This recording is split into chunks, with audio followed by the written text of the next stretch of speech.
오늘의 성경 말씀을 봉독해 드리도록 하겠습니다. 누가복음 6장 27절, 28절 말씀입니다. 누가복음 6장 27절, 28절의 말씀을 제가 봉독해 드리겠습니다. 그러나 너희 듣는 자에게 내가 이르노니 너희 원수를 사랑하며 너희를 미워하는 자를 선대하며 너희를 저주하는 자를 위하여 축복하며 너희를 모욕하는 자를 위하여 기도하라. 아멘. 여러분 사랑합니다. 사랑합니다. 사랑합니다. 우리 각자의 처소에서 하나님께 예배드리시는 여러분의 심령에, 또 여러분의 여러 가지 기도 제목에 우리 하나님께서 큰 은혜와 평강도 해주시기를 원합니다. 한 주간 어떻게 지내셨는지요? 어떻게 지내셨습니까? 라고 묻는 것이 죄송할 정도로 사실은 여러 가지 송구한 일들이 많았다, 이런 생각을 합니다. 그러나 오늘 우리들에게 주시는 하나님의 말씀으로 우리가 새 힘을 얻고 어떻게 살아야 될까, 그것에 대한 분명한 표지를 알고 깨닫고 그렇게 나아가는 우리 성도들이 되길 원합니다. 오늘 우리가 함께 봉독한 하나님의 말씀의 위치는 평지수훈이라 혹은 평지설교라 하는 부분의 일부분입니다. 오늘 우리들이 함께 읽은 본문도 그렇고 20절부터 마지막 49절까지에 있는 말씀을 찬찬히 읽어보시면 이 말씀이 마태복음 5장에서부터 7장까지의 산상수훈의 말씀과 아주 흡사하다, 이런 생각을 하실 텐데요. 여기에 대해서 여러 성서학자들이 우리 주님께서는 두루 성과 촌을 다니시면서 하나님 말씀 전하셨으니까 산 위에서도 말씀을 전하셨지만 오늘 누가복음 6장 17절에서 말씀하고 있는 것처럼 이제 산에서 내려오셔서 평지에서도 말씀을 전하신 거다, 이렇게 이야기를 하기도 합니다. 또 어떤 성서학자들은 이제 마태의 관점과 누가의 관점이 조금 다르지 않았을까, 이렇게 여기기도 합니다. 이게 무슨 말인가 하면, 저는 저 스스로를 대한민국 표준 키다 이렇게 생각을 하는데, 이제 사람들은 저한테 키가 작다 이렇게 얘기를 하기도 합니다. 요 일전에 제가 저희 둘째한테 너 혹시 그분 아냐? 그 왜 키 큰 분? 이렇게 얘기를 했더니 저한테 그러더라고요. 아, 그분 키 작은 분이요? 그래서 제가 조금 당황했더랬는데, 제가 보기에는 키가 커 보였던 분인데 제 아이가 보기에는 키가 작다, 이렇게 여겼나 봅니다.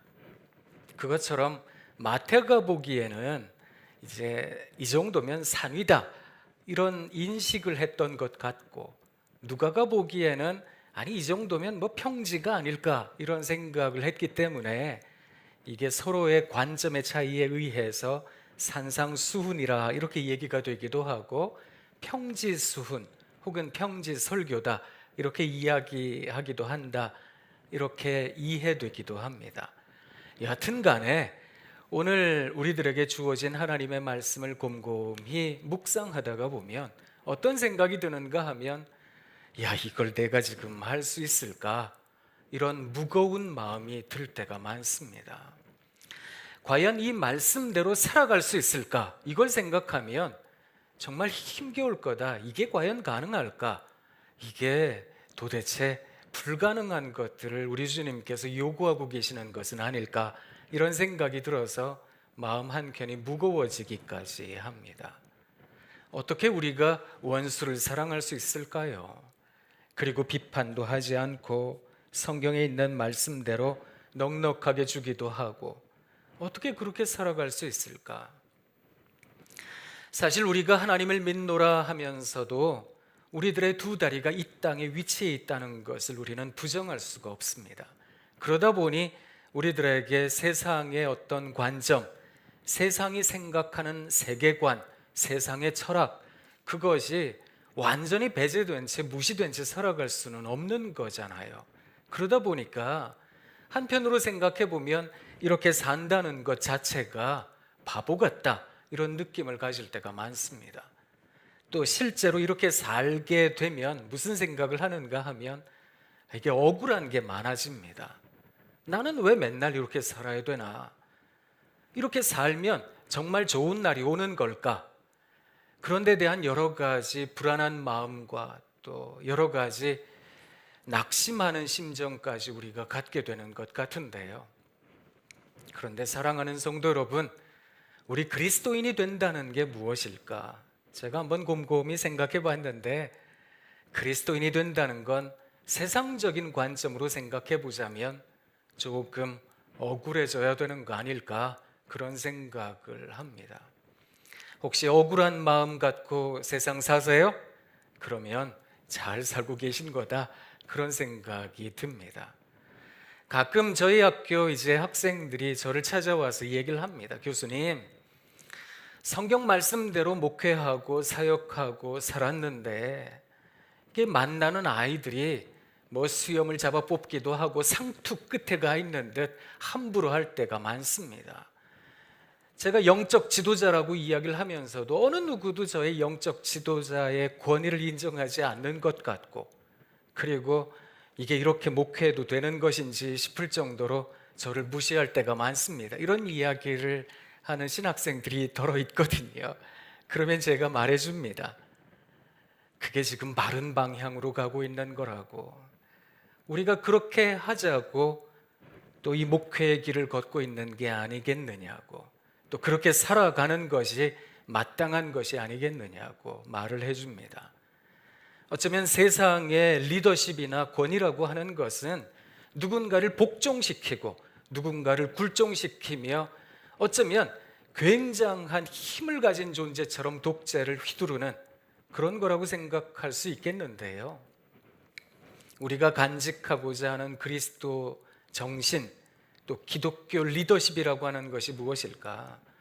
우리는 그저 무익한 종이라 우리가 아무리 열심히 일을 한다고 해도 우리는 지분을 요구하지 않습니다. 그리고 하나님의 높은 뜻, 그 높은 뜻을 이루어가기 위해서 우리는 날마다 섬김의 자세를 가져야 되는 것이 아닐까, 그런 생각하거든요. 그러니까 어쩌면 세상적인 흐름으로 생각해 본다면 우리 마음 가운데 좀 억울한 마음이 들고 불편한 심정이 드는 것, 그거 우리가 잘 살고 있기 때문은 아닐까, 이런 생각을 할 때가 많습니다. 저도 이전에 한번 말씀을 드리기도 했습니다만 사랑합니다 라는 말 좋아하거든요. 우리 학교 학생들에게도 사랑합니다, 사랑합니다 그렇게 전하고 지내는 사람인데요, 사랑한다 이야기를 하면 제 마음에 사랑이 가득해지는 줄 알았습니다. 사랑한다 말하면 내 앞에 있는 세상이, 또 내가 사랑하는 사람들이 사랑받아 마땅한 행동을 하게 되는 줄 알았는데 그게 아니라는 걸 알 때가 많았거든요. 사랑합니다 했는데 마음의 사랑이 바닥이 날 때도 많았고, 내가 그토록 믿고 의지했던 사람들도 진짜 사랑받아 마땅치 않은 행동을 할 때가 많았거든요. 그래서 이게 진짜 사랑하며 산다는 게 옳은 걸까? 나는 바보가 아닐까? 속이 빈 사람이 아닐까? 그런 생각할 때도 많았습니다. 그런데 성경을 묵상하고 하나님 말씀을 읽고 때로 필사하기도 하고 깨닫게 되는 것은, 그렇구나, 우리 주님께서 우리를 그저 억울한 채로 살도록 우리에게 어떤 영적 권위를, 또 그런 힘을 부여하여 주시는 것은 아닐까, 그런 생각을 할 때가 많았습니다. 제가 좀 답답하다, 억울하다 이런 심정이 들 때마다 즐겨 묵상하는 시가 있는데요, 이것도 예전에 여러분들에게 한번 읽어드렸던 것 같은데, 제가 좋아하는 아동문학과 선생님 가운데 곽혜룡이라는 선생님 계세요. 이분이 할머니 소원이라는 시를 우리들에게 전해주셨는데요, 제가 담담히 한번 읽어보겠습니다. 할머니 소원은 죽어서 큰 비석을 세우는 것도 아니고 볕잘 드는 곳에 묻히시는 것도 아니고 물고기 밥이 되는 거라 하셨습니다. 평생 개펄을 파먹고 사셨다는 할머니는 돌아가시면 한 줌 가루가 되어 낙지, 고동, 꼬막에게도 밥이 되는 거라 하셨습니다. 염소를 먹이기 위해 길러지는 풀처럼 사람을 먹이기 위해 길러지는 고추, 마늘, 콩처럼 하나님이 사람을 기르는 이유는 누구에겐가 밥이 되는 거라 하셨습니다. 사람이 늙어가는 것은 먹기 좋게 익어가는 밤, 대추, 감처럼 물고기가 먹기 좋게, 낙지, 고동, 꼬막이 먹기 좋게 익어가는 거라 하셨습니다. 시가 좋지요? 우리가 그리스도인 되어 살아간다는 게 무엇일까? 하나님 우리를 먹이시는 이유가 어디에 있을까? 그거 생각해 보면 아무래도 우리는 누군가에게 밥이 되어야 되겠습니다. 먹기 좋게 나 스스로를 조금 갈아서 어쩌면 누군가의 속에 들어가 소화가 잘 되게 하기 위해서 씹히기 좋게 그런 사람이 되어야 되는 것은 아닐까, 그런 생각 들 때가 많은데요. 왜 우리가 그 코로나19 감염증 사태가 막 촉발이 되고 막 번지면서 대구 경북 지역에서 특히요, 그러면서 한국 교회가 이단 신천지와 오해가 될 때가 참 많았습니다. 그래서 뭐 교회 다니는 사람들이나 이단이나 똑같다 이런 이야기를 듣기도 했더랬는데요. 요사이는 또 한기총 대표회장이라는 분이 이분이 사퇴하기는 했지만 아주 미숙한 행동을 하는 바람에 한국교회가 싸잡아 지금 욕을 먹고 있는 상황입니다. 그러다 보니까 얼마나 가슴이 아픈지요. 사실은 한국교회 전반에 연합운동이 있었는데, 그래서 한국 개신교단들이 다 같이 모여서 여러 가지 연합활동을 하길 원했고, 그래서 한기총, 한국기독교총연합회라는 걸 만들었는데, 이 단체가 너무 지나치게 정치적인 집단이 되다 보니까 거기에서 한국교회연합이라 그래서 한교연이라는 단체를 만들었습니다. 그래서 많은 단체가 이제 그쪽으로 옮겨갔는데, 그것도 역시 여러 가지 정치적인 면에 있어서 이게 온당치 못하다 이런 생각을 해서 대부분의 교단들이 한국교회총연합회, 그래서 한교총이라는 곳에 옮겨왔습니다. 그래서 90% 이상의 대부분에 계신 교단이 그곳에 속해 있는데요, 이곳은 방역당국의 여러 가지 협조에 대하여 잘 따라주기도 하고, 우리가 생명의 말씀을 증거하는 교회 공동체, 그리스도 공동체로서 열심히 또 이 당국의 여러 가지 협조하고 이웃에게 선한 영향력을 끼치기 위해서 노력하고 있는데요, 그러다 보면 싸잡아 비난받고 있는 현재가 무척이나 아쉽게 느껴지기도 합니다. 그런데 사랑하는 성도 여러분, 우리가 어떻게 빌라도처럼 손을 씻으면 나는 저기와 상관이 없노라 하겠습니까?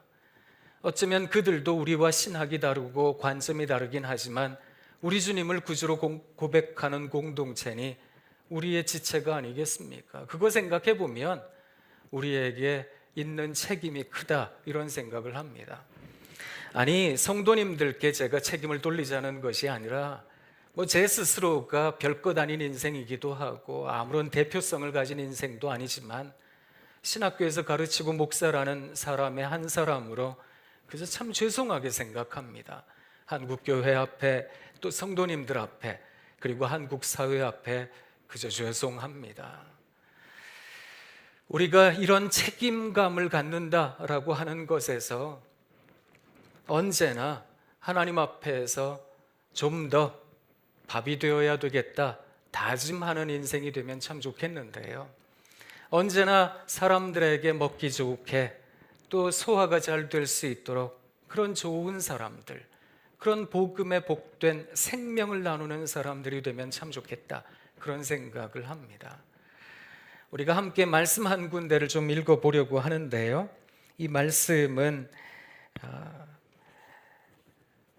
사무엘상 17장 47절의 말씀입니다. 우리가 이 말씀을 같이 한번 읽어볼 텐데 제가 띄워드리겠습니다. 같이 읽겠습니다. 또 여호와의 구원하심이 칼과 창에 있지 아니함을 이 무리에게 알게 하리라. 전쟁은 여호와께 속한 것인즉 그가 너희를 우리 손에 넘기시리라. 사랑하는 성도 여러분, 전쟁이라고 하는 것은 하나님께 속한 겁니다. 우리가 해야 할 진정한 전쟁은 무엇일까?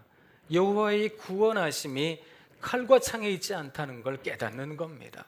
사실 칼과 창이라고 하는 것은 전쟁 무기인데 어떤 문명이건 간에 전쟁 무기에는 가장 최첨단의 인간의 지식이 담겨 있는 법입니다. 사람의 생각의 총합이 그곳에 담겨 있다, 이런 생각이 들기도 하는데요. 그것에 의지하는 것이 아니라 하나님께 의지하는 마음으로 우리가 살아야 되는 것은 아닐까. 그래서 우리 믿는 성도들이 조금 더 억울해지면 좋겠다, 저는 그렇게 생각합니다. 그래서 오늘 우리들에게 주어진 하나님의 말씀이 우리들에게 삶의 표지가 되고 어떻게 살아야 될까, 무엇을 해야 될까, 그것을 분명하게 깨닫는 좋은 말씀이 되길 원합니다. 우리가 오늘 함께 봉독한 하나님의 말씀을 한 번 더 한 목소리로 읽어보도록 하겠습니다. 시작. 그러나 너희 듣는 자들에게 내가 이르노니 너희 원수를 사랑하며 너희를 미워하는 자를 선대하며 너희를 저주하는 자를 위하여 축복하며 너희를 모욕하는 자를 위하여 기도하라. 이 성경 말씀을 가만히 보시면 참 재미있는데요. 특히 원문 성경을 바라보면 이 성경이 한 문장에 대한 풀이가 이어지고 있다는 것을 우리가 깨달아 알 수 있습니다. 우리 주님께서 말씀하셨던 겁니다. 원수를 사랑하라고요. 그렇다면 그 원수는 누구일까요? 이걸 이제 그 다음 문장들이 다 설명하고 있는 겁니다.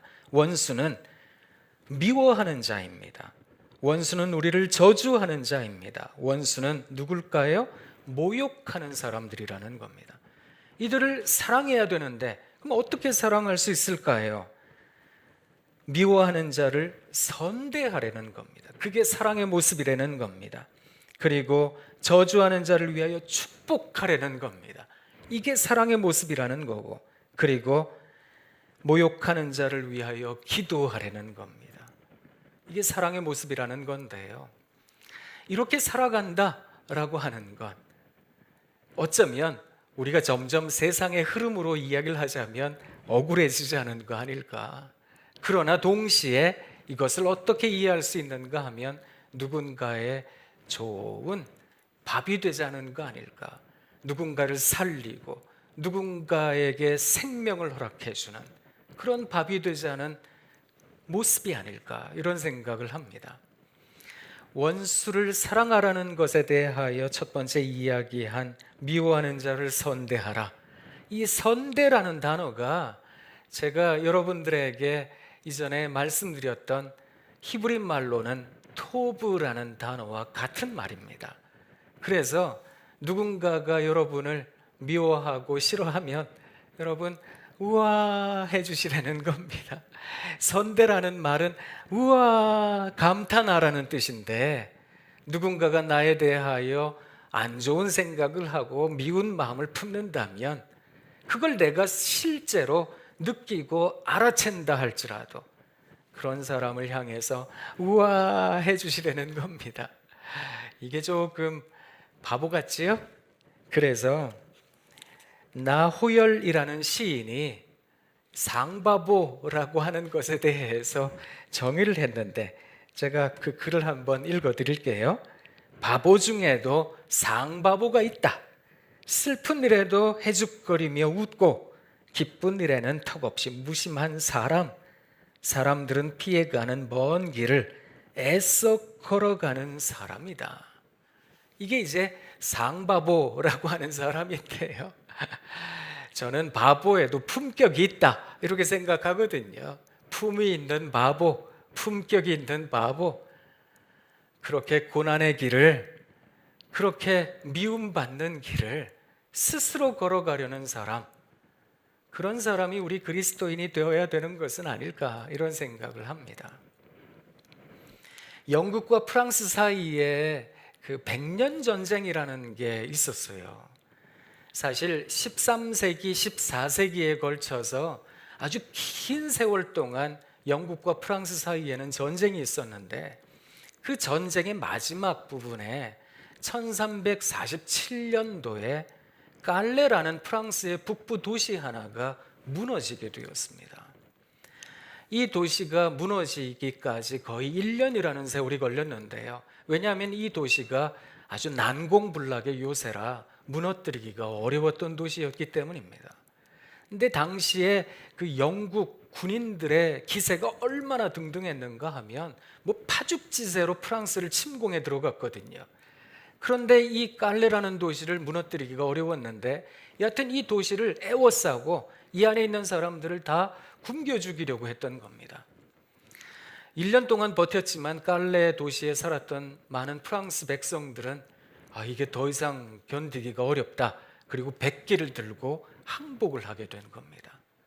근데 그때 이 당시의 영국 왕이 에드워드 3세라는 사람이었는데 이 사람이 항복하고 나오는 사람들을 사실은 다 죽이고 싶어 했어요. 그렇지만 또 여러 사람들의 이야기를 듣고서는 너희 중에 6사람만 내가 교수형을 하겠다. 그리고 나머지는 너희들을 좀 살려주겠다. 이렇게 얘기를 한 겁니다. 근데 이 성에서 뭐 소동이 일어난 겁니다. 우리 가운데 누가 죽을 거냐? 6사람을 죽여야 된다고 하는데 또 우리 성을 위해서 6사람이 희생당해야 된다고 하는데 누가 죽을까? 그래가지고 아무도 뭐 대답하는 사람이 없으니까 조용했다는 겁니다. 근데 그때 웨스타슈 드 생피에르라는 사람이 손을 번쩍 들더니 내가 우리 마을에서 제일 돈이 많은 사람인데 돈이 많다는 뜻은 그만큼 책임감이 크다는 뜻 아니겠습니까? 그리고서 이 사람이 내가 죽겠습니다 하고 손을 들었던 겁니다. 그랬더니 그 옆에 한 법률가가 나는 이 도시의 법을 집행하는 사람인데 책임이 있다면 내가 더 크지요 하고 손을 들었대요. 그리고 그 옆에 있던 어떤 상인이 나는 여러분들 덕에 이만큼 먹고 살았으니까 책임이 있다면 내게 책임이 있지요 손을 번쩍 들고 그 옆에 선생님이 계셨는데 나는 이 도시의 아이들을 가르치는 선생님인데 내가 모범이 돼야죠. 내가 죽겠습니다. 손을 들고 금방 6사람이 찼다는 거예요. 그래서 이 6사람 제일 먼저 손든 6사람 그 사람의 목에다가 밧줄을 메고 이제 성 밖으로 백기를 들고 나오는 겁니다. 근데 그 모습을 에드워드 3세가 보고 있었다는 겁니다. 근데 그 옆에 누가 있었는가 하면 아주 다행스럽게도 에드워드 3세의 왕비가 그 옆에 있었대요. 근데 이 왕비가 당시에 임신한 몸이었는데 이 사람 죽는 게 이게 옳지 못하다. 그거 바라보고 있는 게 선하지 못하다. 그래서 왕에게 살려주라고 조언을 했답니다. 그래서 이 왕이 살려줬대요. 그렇지만 이 성이 뭐 그 안에서 이제 뭐 상대 나라의 패배한 나라의 어떤 패자의 심정을 갖고 여러 가지로 가슴이 아팠던 건 사실인데 그래도 이 6사람의 서로 책임지겠습니다 하는 사람들 덕분에 이 성에 어떤 자부심이 생겨나게 됐다는데요. 이걸 기려서 노블리스 오블리주라는 말이 만들어졌던 겁니다. 노블 오블리게이션, 거룩한 책무감 말입니다. 제가 그 옛날 그 이야기를 읽으면서 저 성에는 목사는 없었을까 그 생각했거든요. 아니 근데 왜 목사는 손을 안 들었을까 그런 생각을 하기도 했는데 조금 많이 좀 그런 부분에서 스스로가 찔리기도 하고 마음 한켠으로는 그저 송구스럽기도 했는데요. 사랑하는 성도님들께 이런 말씀을 드려서 죄송합니다. 저도 노블 오블리게이션, 거룩한 책무 갖고 살겠습니다.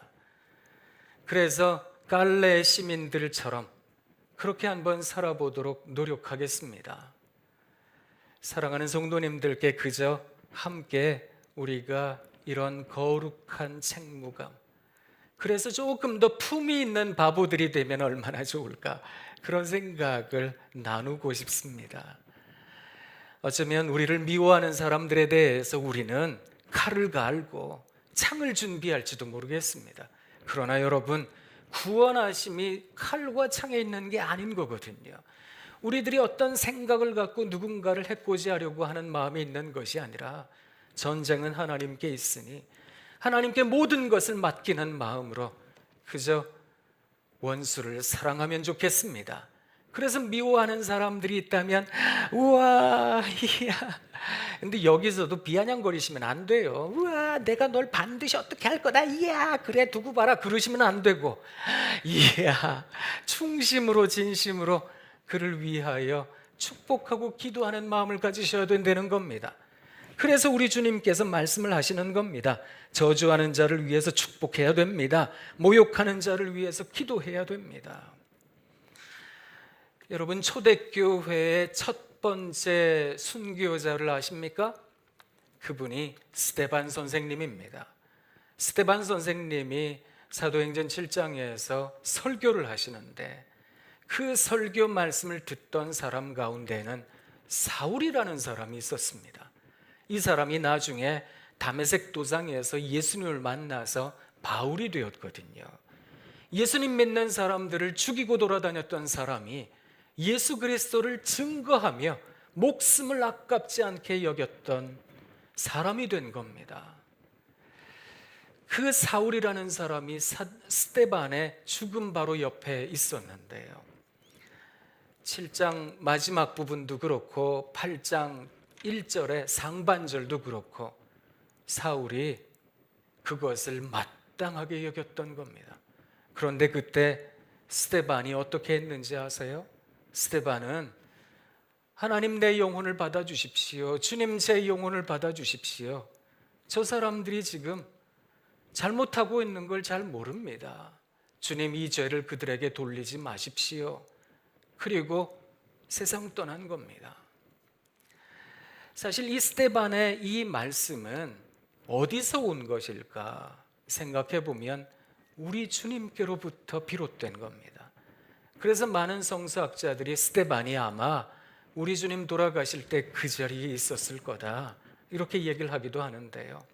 누가복음에 보면 우리 주님께서 숨지실 때 하나님 저들은 저들이 하는 것을 알지 못함입니다. 하나님 저들을 사하여 주십시오. 이렇게 간구했던 겁니다. 우리 주님께서 그렇게 간구하셨던 모습을 스데반은 잊지 않았던 겁니다. 그래서 그가 죽을 때에도 억울하게 돌에 맞아 죽을 때에도 그 억울한 마음이 얼마나 대단했겠습니까? 그렇지만 모욕당하는 자리에서 저주당하는 자리에서 그를 축복하고 기도했던 겁니다. 우리 주님께서 그러하셨던 것처럼 말입니다.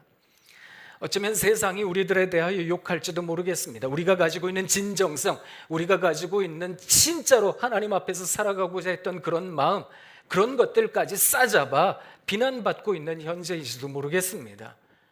그러나 사랑하는 성도 여러분, 우리가 그런 비난을 받는다고 해서 칼을 갈거나 창을 준비하거나 그것이 아니라 하나님 제가 사람들에게 좋은 밥이 되겠습니다. 그것도 사람들 몸에 들어가서 소화 잘 되는 밥이 되겠습니다. 그렇게 스스로를 하나님 앞에서 좋은 밥 되고 품위 있는 노블리스 오블리주를 실천하는 그런 바보 되겠습니다. 그렇게 살아가는 우리가 되면 얼마나 좋을까? 그것을 오늘 성도님들과 함께 나누고 싶었습니다. 그런데 오늘 이 평지 설교의 마지막 부분에 보면 이렇게 살아가는 것을 뭐라 그러는지 아세요? 48절, 49절을 나중에 꼭 읽어보십시오. 우리 주님이 말씀하십니다. 이렇게 살아가는 거예요. 그거 반석 위에 집을 짓는 겁니다. 이렇게 말씀하시는 겁니다. 우리가 반석 위에 집을 지어서 풍랑이 오거나 바람이 불거나 또 심한 지진이 있거나 간에 흔들리지 않고 요동하지 않던 반듯한 집을 지어야 되겠습니다. 그렇게 집을 짓는다는 것, 어쩌면 죄를 머리에 쓰고 그리고 억울한 심정 가슴에 부여잡고 한 걸음 한 걸음, 그럼에도 불구하고 우와 세상에 대해서 선대하고 누군가가 나를 돌로 치려 할지라도 축복하고 그를 위하여 기도할 줄 아는 그런 바보들이 되면 참 좋겠다, 그런 생각을 합니다. 근데 우리가 참 연약한데요. 제가 지난 한 주간 말씀을 이렇게 준비하면서 내내 제 입에 떠나지 않았던 찬양 하나가 있습니다. 낮엔 해처럼 밤엔 달처럼 그렇게 살 순 없을까? 욕심도 없이 어두운 세상 비추어 온전히 남을 위해 살듯이 나의 일생에 꿈이 있다면 이 땅에 빛과 소금 되어 가난한 영혼, 지친 영혼을 주님께 인도하고픈데